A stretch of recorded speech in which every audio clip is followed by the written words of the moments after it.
Tim gugus tugas percepatan penanganan COVID-19 Jawa Timur bergerak cepat atas ditemukannya kasus positif corona yang dialami puluhan karyawan pabrik Sampurna Surabaya.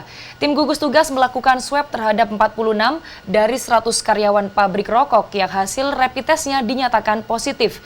Setelah dilakukan swab, para karyawan dikarantina pada sebuah hotel secara mandiri.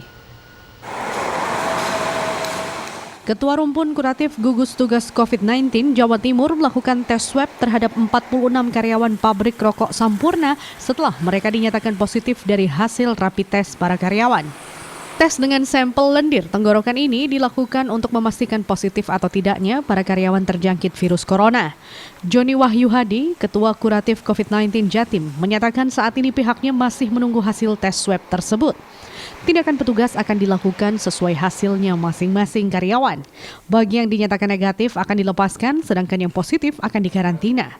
Dalam hal ini, tim gugus tugas penanganan COVID-19 Jawa Timur mengapresiasi kerjasama manajemen HM Sampurna. Selain memberikan data karyawan, manajemen juga bersedia menutup pabriknya di kawasan Rungkut, Surabaya sejak 27 April lalu. Langsung kemarin ada data, hari ini saya lakukan swab di situ.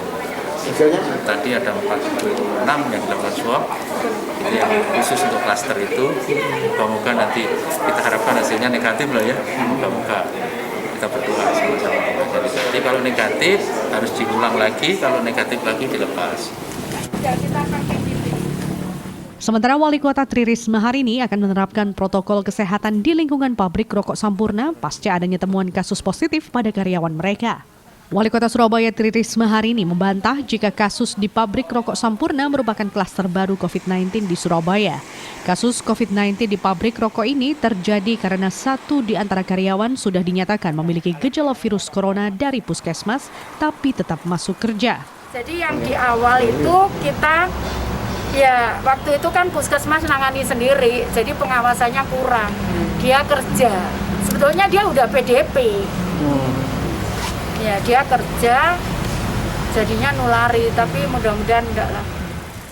Sebelumnya, puluhan orang karyawan dari total 500 karyawan pabrik rokok Sampurna terdeteksi positif dari hasil tracing melalui rapid test.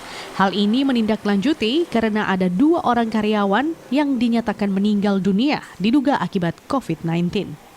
Tim Liputan.